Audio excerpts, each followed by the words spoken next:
What's up, guys? This is Zach Selwyn, lead singer of Zachariah and the Lobos Riders and Country Linen. You are listening and watching the All Over the Place podcast where the fun sanity never ends. You know what it is, y'all.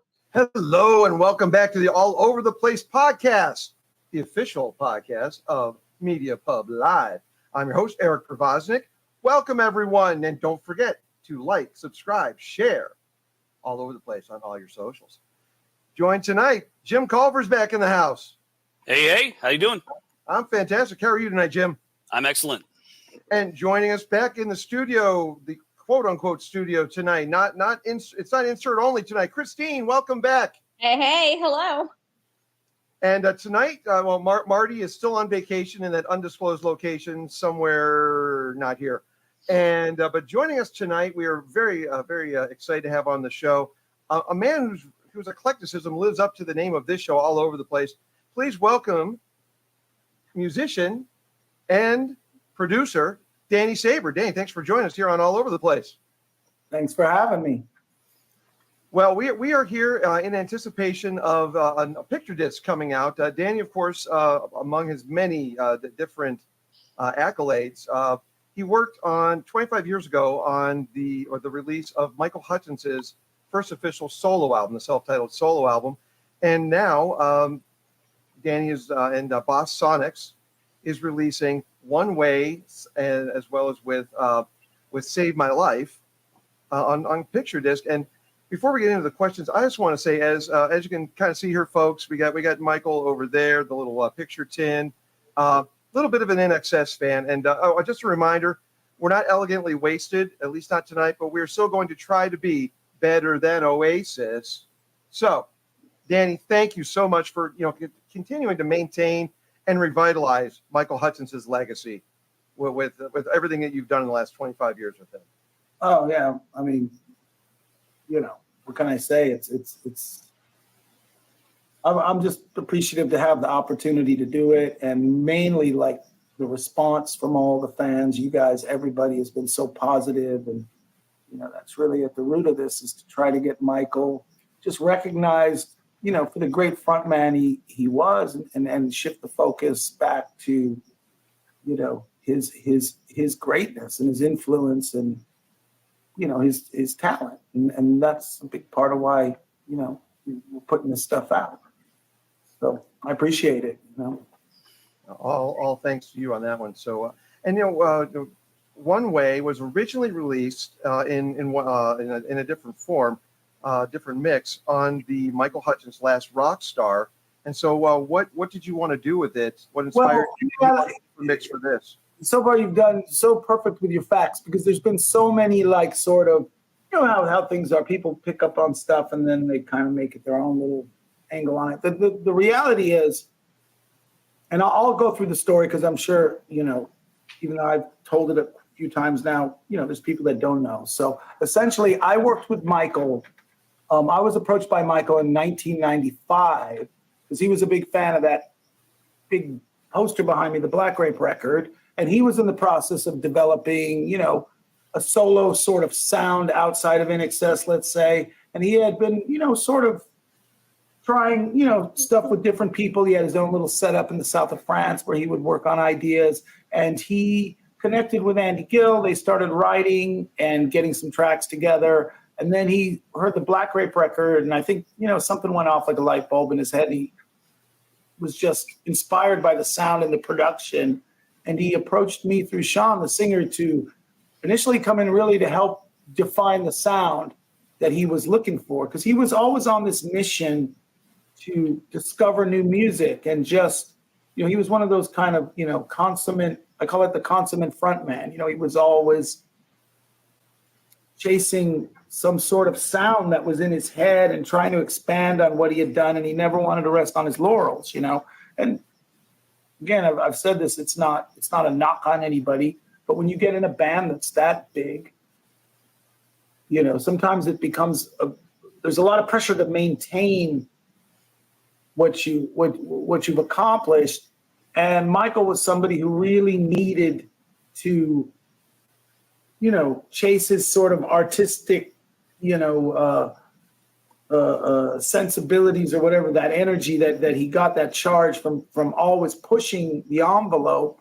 And it wasn't an either or thing. It was just having an opportunity to go places he might not be able to go in the confines of a band.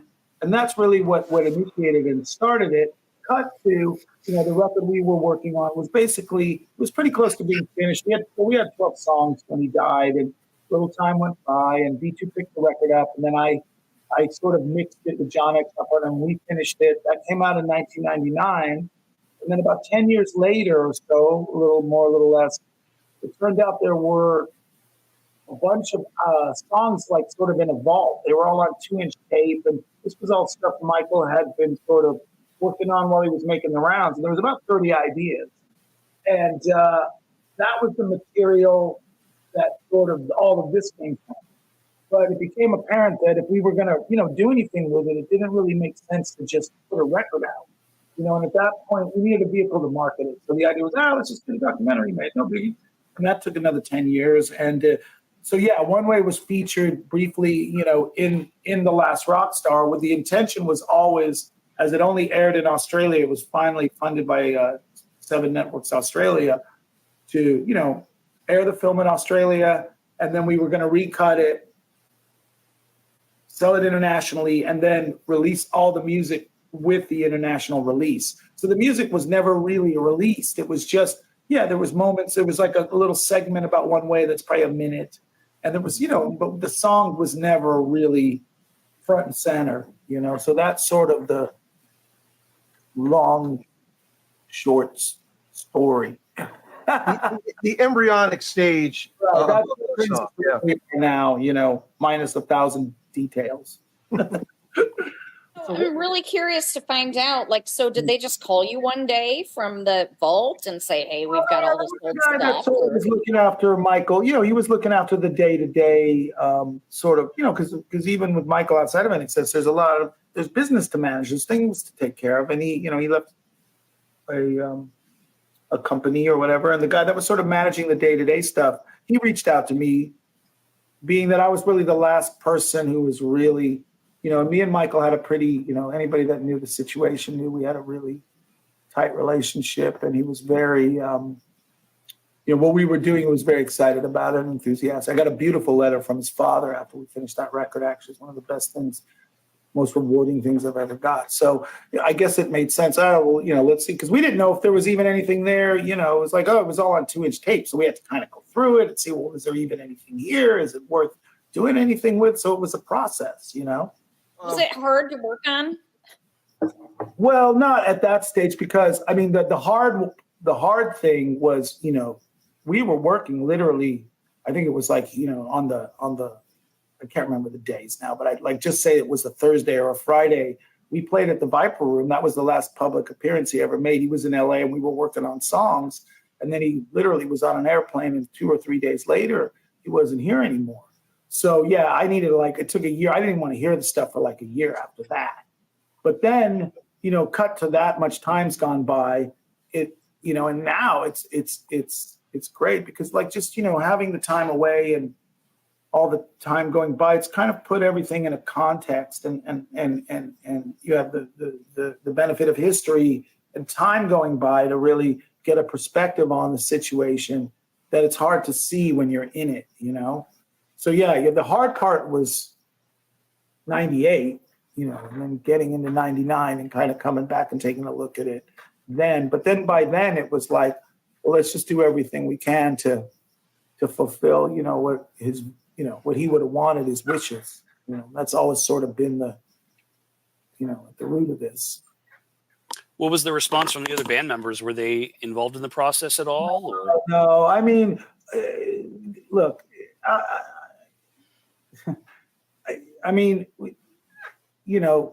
I'm never going to say anything to knock INXS or, without INXS, none of this would really mean anything. That was what put Michael where he was. And they were an amazing band. One of the great things about, this whole process of getting that movie made is we went through a bunch of different directors. And the first director we really got traction with was Julian Temple. And I don't know if you guys know who he is, but Sure. He did The Filth and the Fury and I met him because he did a movie about Joe Strummer and the Clash called The Future Is Unwritten. Mhm. And I mean, amazing, talented director. And we actually kind of got to the point where we went into a development phase with Julian. And, this is pre-internet, pre-YouTube. Well, it wasn't pre-internet, but it was everything's on YouTube, and he brought in a researcher, and we amassed like about 100 DVDs with every piece of footage you can imagine. A lot of it was MTV news clips and stuff. But one of my responsibilities once we got into the last Rockstar was to kind of go through that stuff and really get rid of the stuff that wasn't relevant. So I'm probably one of the preeminent experts on INXS because I've just watched everything that exists on them just because I had to. And it really, really gave me an appreciation for how good they really, really were. I mean, they were good band, man, and just endless hits. And I think back in the day, it was like, whatever, I've always said it was never, it's like when you see a band like, let's say Duran Duran now, and you see how well they're doing, and, INXS would have been no different if Michael had lived. It would have been everything, and hopefully he would have had this nice little solid solo career ground to stand on, but all roads would have always led back to INXS. That's from where I'm sitting. I can't speak for them. They've been, there's been no criticism or anything. So, I take that as a positive. So, it's kind of, not to sound cocky, but the song came out pretty good. It's been really well received. And that's the most important thing to me, that, the fans are feeling it and people are feeling it, because it would sort of undermine the whole thing to just put out some garbage. It has to be, that's the thing. INXS had a really high standard for their records, and it's got to live up to at least that, It's definitely good to hear his voice again, and on something that hits also, right? Yeah, again, that's the one thing you can't make people like it. That's one part of this. You have to kind of put it out there, and and I felt confident and good. And there's more songs too, by the way. So this isn't the only two. There's some more stuff, and that's why I've kept I made sure though that out of the 30 or so things, there's a solid 7. And there's about 3 that nobody's heard a peep from, and there's a couple that have with the last Rockstar, I think, Save My Life was in there. That sort of was the end title and had its moment. But again, they haven't been released. They haven't had the focus on them as songs, and they really do stand up, I believe. And of course, Bernard Fowler worked, and he did one, maybe 2 songs on the solo album. And so, what was getting him in to do to work on Save My Life? Well, yeah, but look. Here's the thing with Bernard. And again, you were mentioning the Stones earlier. One of the best things, there's 100 best things about working with the Stones, but one of them is the people that you meet that are in the studio, because at least when I was working with them, everybody's hanging out. And it was crazy because I ended up playing bass on 2 songs, and Daryl Jones and Doug Wimbush were in the control room. It's like LeBron and Michael Jordan are on the bench and I'm in the game. It's preposterous, but that's the beauty of music, and Bernard was, he's always been just a solid part of that equation. And I got to meet him, and I've had some really unbelievable friendships for life. But what most people don't realize about Bernard is he's sung on a lot of records, man. The Public Image, May the Road Rise with You. Bernard's on there doing those backgrounds. They're their lead parts though. And he's a master of he can double. He has an ability, and with Michael's stuff, it's pretty defined. You can hear what he's doing. He's doing all that choral stuff in the choruses of Save My Life. But with Ozzy, he's doubled Ozzy's voice, and live, he can back. He's got this ability. There's nobody like him. Let's just put it that way. He has a skill set that's very unique, and he's a great singer in his own right too. But he's singing on Future Shock, Herbie Hancock. That's him singing the lead on that. There was a great thing in Rolling Stone about him that really kind of, because he started with the Peach Boys, and the Peach Boys was probably one of, if not the first, club acts to have a hit record. So he goes back to he's just had an unbelievable career. But yeah, he's my secret weapon, man. Yeah, I loved his stuff in the last Rockstar. When I saw his name was arrangements on Save My Life. like I can't wait to get that on to drop the needle on that one. Looking forward to it.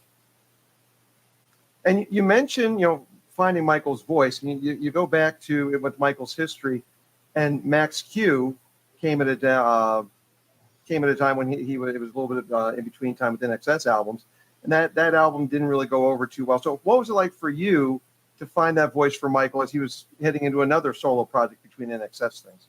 Yeah. Well, yeah, because with the Max Q thing too, don't forget that came out at the height of their fame.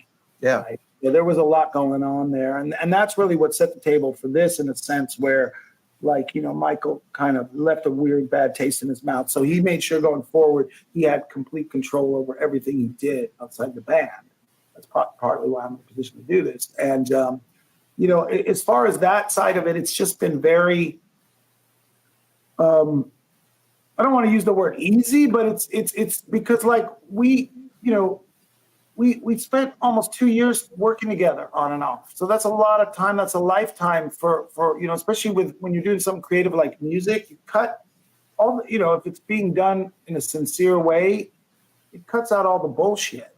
Mm-hmm. You get to know somebody really fast. And, we had like, a couple baseline things that we stuck to, which was the only, nothing's off the table, meaning we're willing to go anywhere and try anything if that's where, the music leads us. And then just like Michael told me, it was kind of liberating for him just to be in a position to have like, if he had an idea in his head for X, Y, or Z, because even though he wasn't really a conventional musician, he was a very musical person. And a lot of times he would have to sing ideas and he had so much going on in his head musically that to just have the environment of just building everything around him. Nothing was, we didn't rule anything out. We tried. And even if it wasn't the right thing, you always say you got to sometimes go to the wrong place to get to the right place, So by the time it got to working on stuff, obviously I give anything for him to be here, but, we had a strong enough sense of where we wanted it to go. And it's like, just like I've been saying, sticking to the mission, and that was the mission. Just like, let's just go where the music takes us and not like, be afraid to take it wherever we want to. And when it's working, you can feel it, so he left me with a pretty strong sense of all that. So that's why I feel pretty comfortable, just kind of doing my thing, which is I'm very stream of consciousness anyways, the way I work. It's just, I let the songs and the music, and especially with a singer like a Michael or Bowie, or I've had the opportunity to do this with David Bowie's vocals and Bono, Mick Jagger. I've been very fortunate. I've got to work with, greats. And the one thing they all have in common is there's so much, like with Bowie, I did a remix of Little Wonder, and when you stripped all the music away, there was like, I could hear a whole finished song just in his voice. It's crazy the way it was layered. I really grabbed the guitar and started. It told me, the vocal will tell you where to go if you listen, Folks, this is Danny Saber here on All Over the Place. Danny, once again, thanks for joining us here. And you mentioned Bono a little bit ago. And, Mike, you don't know it at the time, as big a fan as I was. Of course, like you said, before the internet, before you just know of all these relationships that artists have, unless you're like super fan. But going back and learning that Bono and Michael had an excellent friendship, and but a good friendly rivalry going.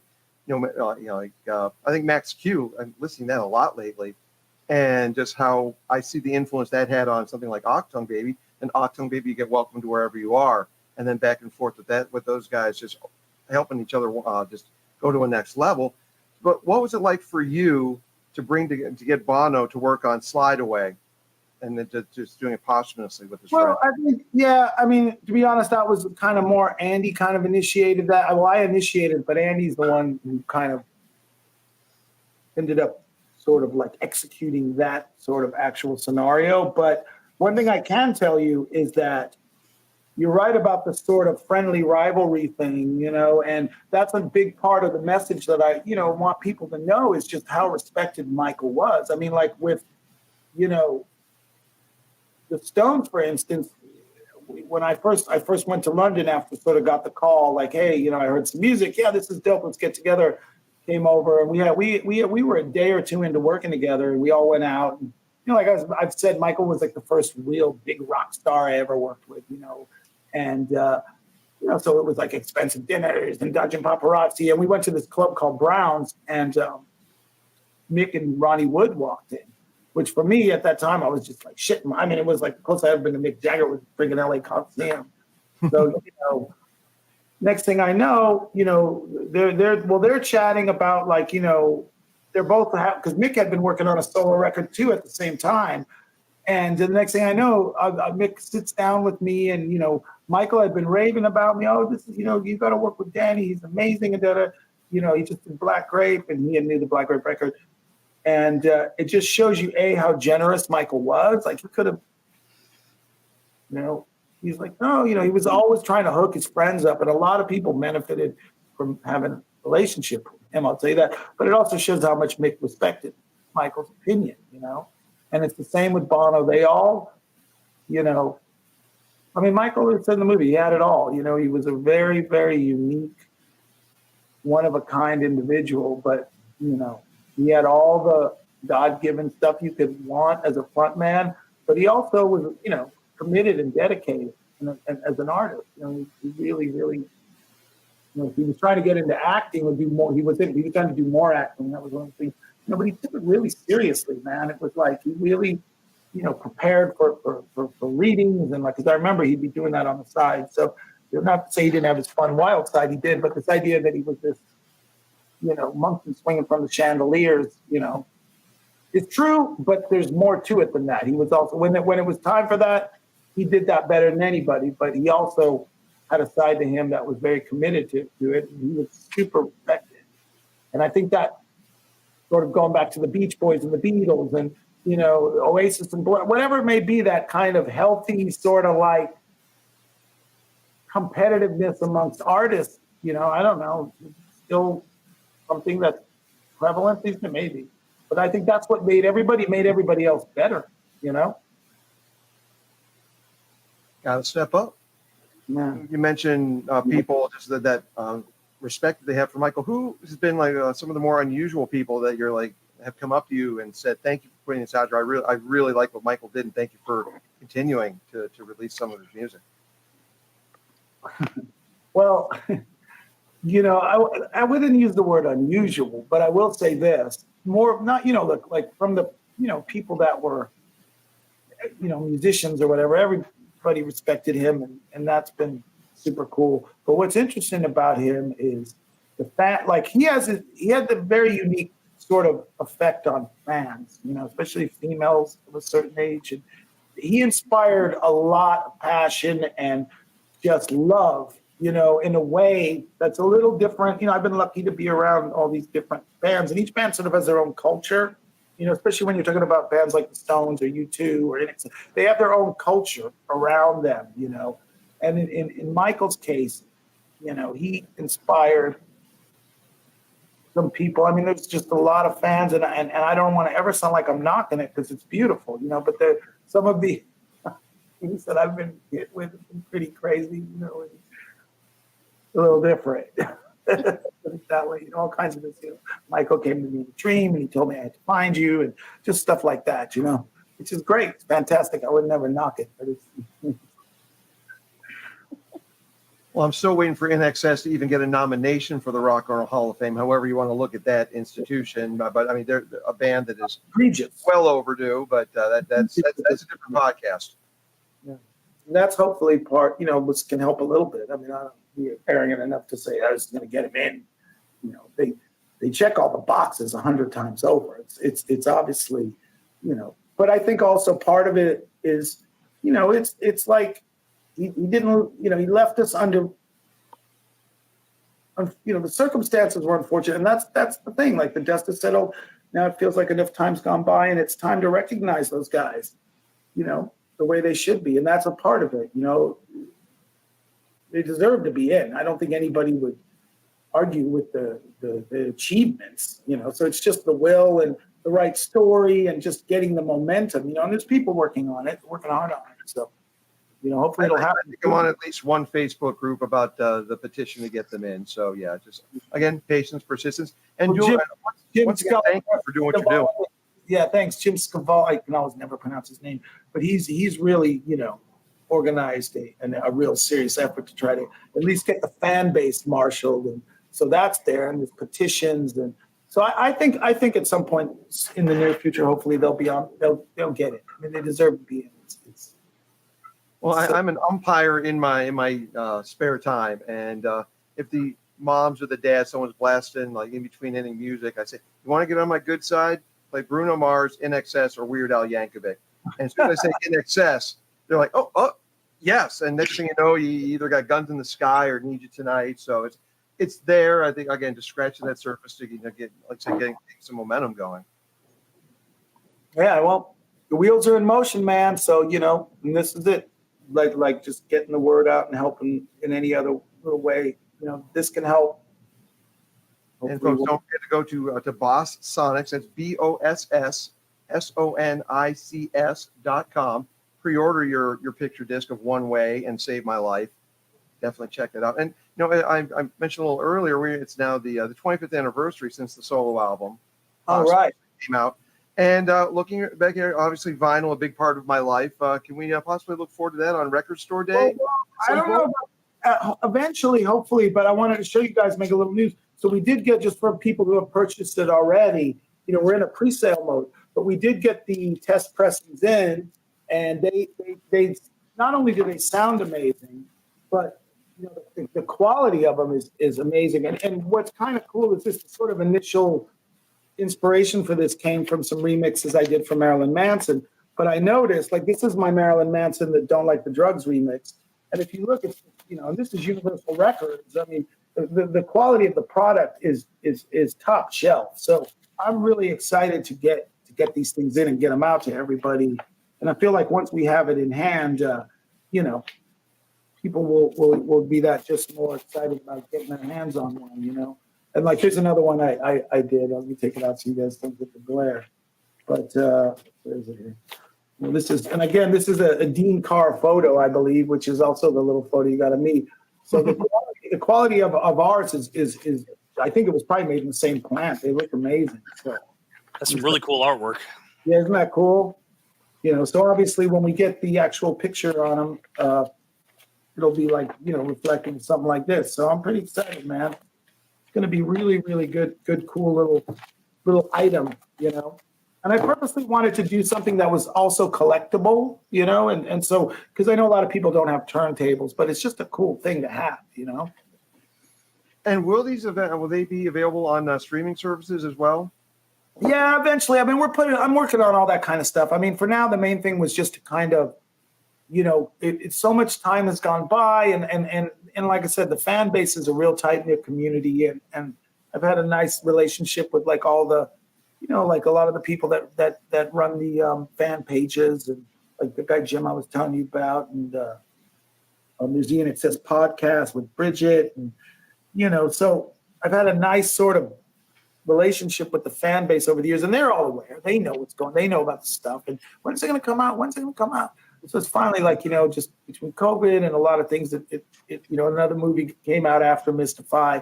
I just figured, well, let's drop a song and get it out there and start to get some momentum. And then, in the grand scheme of things, like what you were saying, would be great to be able to take all the best of the solo stuff with the new stuff and package it and do some special packaging. So who knows where the roads are going to lead. For now, the focus is on One Way and the vinyl. And, one thing I've been careful is not to get over my skis. So, one thing at a time. Let's get this stuff delivered to the people and get everybody their vinyl, and hopefully, a lot more will jump in. And, as that. I'm a patient man. I can wait for Standing on a Rooftop and Madness. I can wait.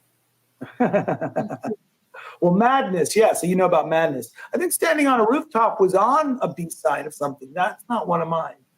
Okay. Well, these are things I saw. Again, yeah, that's a fan. So, but getting that access in last Rockstar, I didn't realize what to use Simon Le Bon's language. What mates those two guys were. But then you watch the movie, and it's like, well, Christine, what did he say? They. He was like, "You like to party, I like to party, all good." Oh, I like girls. I like girls. He like Simon was activities. He's the best guy in the movie. And the funny thing is, like, see, I met Simon. Simon was around, because Paula would do a Sunday lunch every Sunday. And one Sunday, Simon came with his, I can't remember the name now, his lady. She was a beautiful supermodel. God, what was her name? Anyways, so, and Paula would do these nice Sunday lunches, and we were all over there. And they were good friends. Yeah, they hung out a lot. And I met Simon with Michael, and then I ended up getting to work with Duran Duran a little later, but that was after, or it might have been right around that time. But I maybe Michael hadn't passed away yet. I don't remember. It's all a blur. But it was in that period. It was for that movie, The Saint, I think. We did a remix or an alternative version of one of the songs. But Simon was really. They were tight. They were good. Michael was a really likable person too. I mean, everybody loved it. It wasn't like he was some aloof, we didn't have any shortage of friends, that's for sure. I was really excited in doing my research for this interview with you. Thanks again for coming on and talking with us. I'm a big U2 fan, and I saw, of course, INXS also, but I saw that you worked on the new EP that U2 just released, The Last Night on Earth, and Happiness is a Warm Gun has your name on it. So I was like, oh, that's cool. Yeah, well, that's a cool kind of. Well, yeah, I mean, I didn't do it. So, what happened? The way I got connected with U2, it's kind of a cool story because they were also big fans of Black Grape Record. I mean, even Bono and Adam gave me a bass. I mean, when I went out to work with him, and he gave me this bass, and he was like, here, mate, I don't want you to have this. That's for all the bass lines I ripped off from Black Grape Record. I'm like, dude, you stop. I'm like. Every time I play an eighth note, come on, it was mind blowing. But I got to do a lot of stuff with him. But what initiated it was Butch Vig got asked to do a remix of "Staring at the Sun," and Butch suggested that we do it together, and that sort of opened that door up, which was really, really cool because I got to do like 2-3 days. You did garbage stuff too, then also, right? And we were talking about that with somebody about it's like getting between like going in the studio with the Stones and then Butch Vig. It's like getting your masters in rock, And but then what happened was there was a show called The Gun, and it was a pretty big deal. Like Robert Altman directed it, and they had I think they might have even it was like on an ADAT or something. They might have recorded it at a sound check. And they had done this kind of rough version of Happiness is a Warm Gun.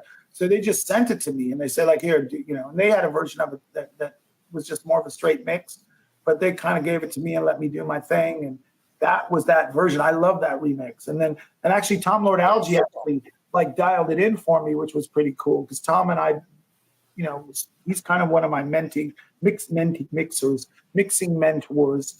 He mixed the Black Grape record, But the other cool thing I noticed, because you know more about this than I do, I didn't even know about that till you just told me. So I'm not sure what you're referring to. But the one thing, I'm going to check it out, obviously.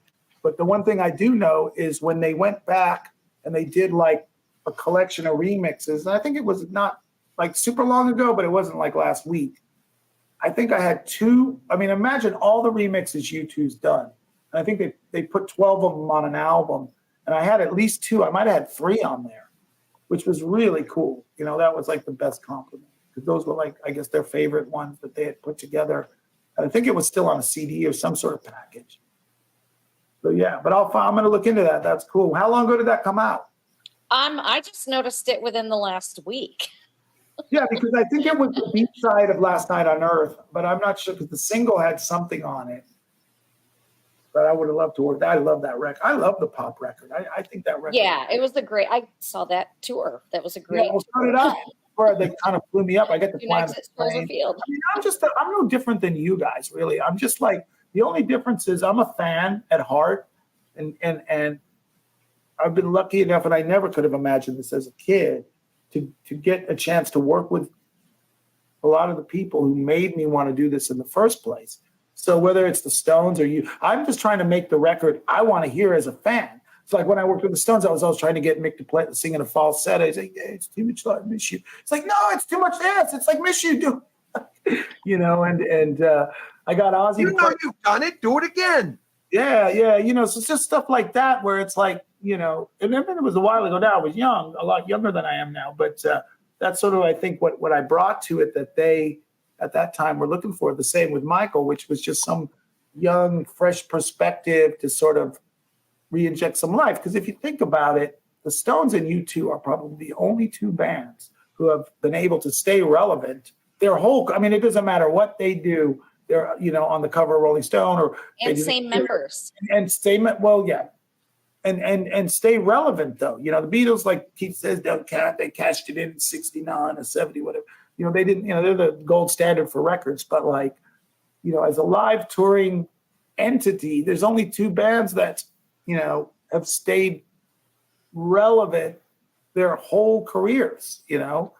And be hard pressed, you know. Everybody else is, you know, and it's normal to have them. Like if you saw the Julian Temple thing, I love how he talked about Joe's wilderness years. I mean, Elvis made a comeback. You know, Frank Sinatra had to make a comeback. Everybody has to kind of, you know, you can't be like this forever. But those two bands have managed, and they had their down cycles. But like the reality is, still be standing and doing it and in demand at this stage of the game. It's crazy. I would also proffer ZZ Top in there, but yeah, like in terms of, you know, peaks, valleys, all that stuff, definitely. And that's another thing too I really liked about Last Rockstar, just seeing that clip of Michael when he went back, because he did that gig with you guys at the Viper Room, and then a few days later he's having those last rehearsals with the band, and he's giddy as a little fan, talking about, I was playing with Billy Gibbons. Wow, just that look, just that. Yeah, that was cool. Well, that's what was cool about the Viper Room, like the way you know, that's what it was always intended to be. I mean, it was intended to be a place where like Johnny could have somewhere to go and chill and have fun and play, but then expanding on that, and Sal ran it that way where anything could happen. Jimmy Dunlop was throwing some sort of party, so there was like and the band was Stevie Salas and Bernard and myself and you know.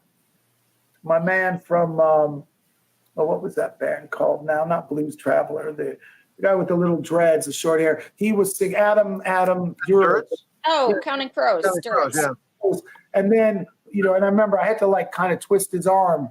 You know, come on, Michael, just come on, do one song. You know, we actually do get to play together with Black Grape once. He came and sat in with us, that was in London. But, you know, I'm like, come on, man, we got to jam together once, bro. Like, you know, then once he got up there, what had happened was Billy Gibbons was walking down Sunset Boulevard, and Sal just happened to be out front.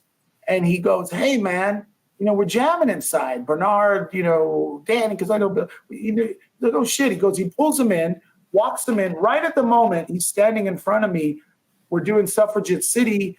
Michael's singing with Bernard. And I look down, and Sal's like, Billy, I go like this. I go, come on. I pulled him up, took off the guitar, handed him the guitar. Right at the moment the solo started, he ripped this unbelievable solo, took off the guitar, and handed it back to me.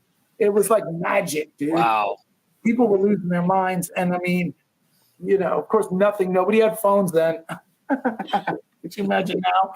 Well, it probably wouldn't happen. Only the stories. Yeah, so that was the kind of magical shit that was in the equation at the Viper Room. Like anything.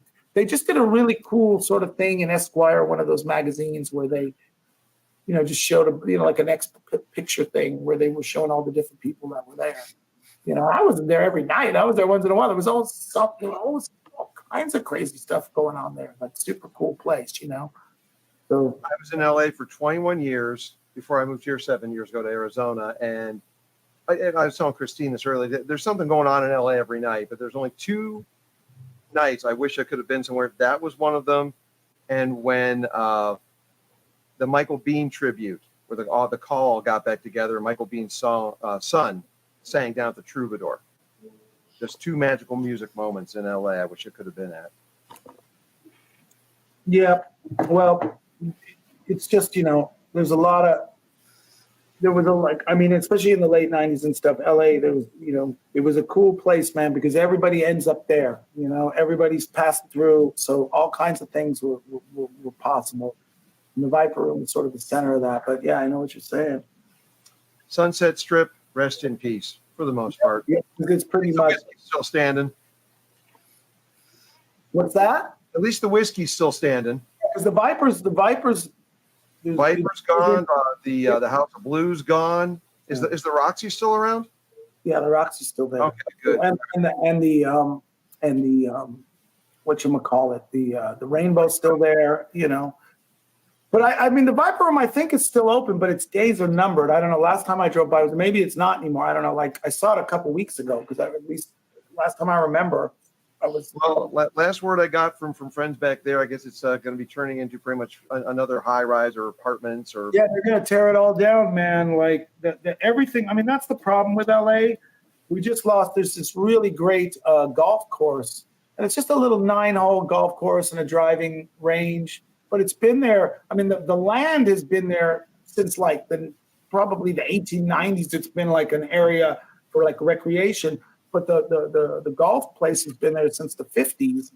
And the guy who owned all the land was a rich family. Left it, willed it to this, willed it to his grandchildren or whatever. But he left it in his lease that the guy who owned the golf course business could keep it. You know, basically for whatever. He kept the monthly rent really low. And long story short, some school for like really rich kids bought the land, and now it's all fenced off, and that's going to be gone. So it's like, if something's 50, 100 years old in LA, it's like 1,000 years old in Europe. It's sad. Nothing really. It always gets turned over here, you know, and that's why it's kind of a weird place like that, because there's not a lot of things that have, you know. Even like someone who's pretty much been here their whole life, that, you know, things from when you were a kid, everything's just gone. You know, they just, and then they put a strip mall or some shitty high rise or whatever. And it just led down the direction I wanted to go. And with slight apologies to Chrissy Hine and the Pretenders, I went back to LA and my city was gone. Yep, that's what happens.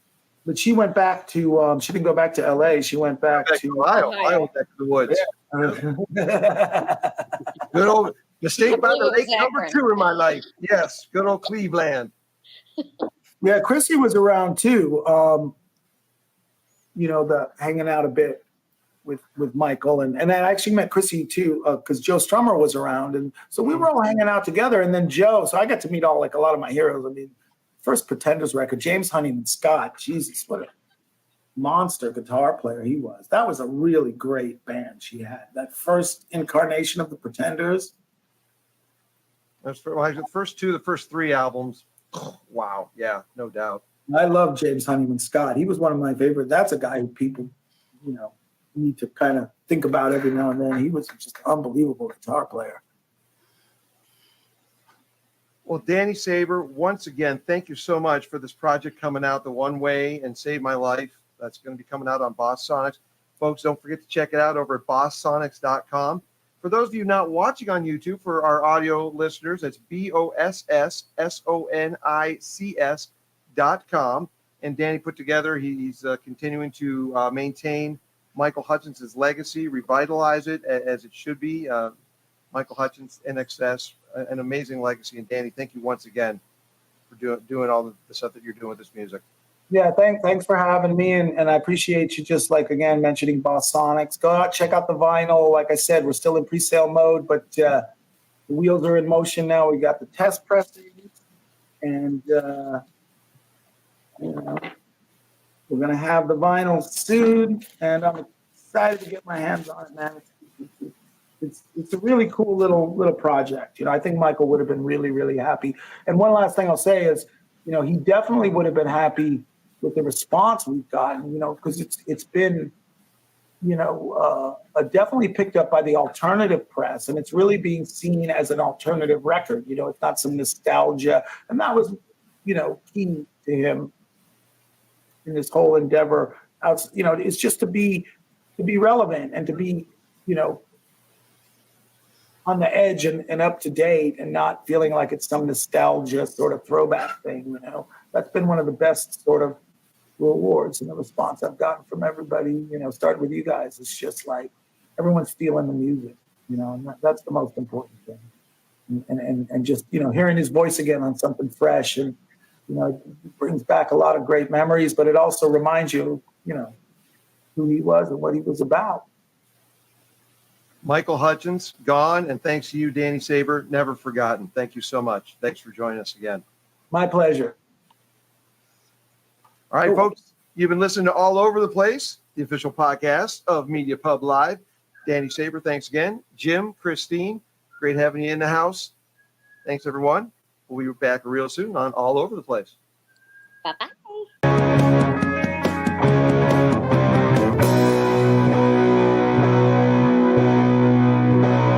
All Over the Place, where the fun sanity never ends.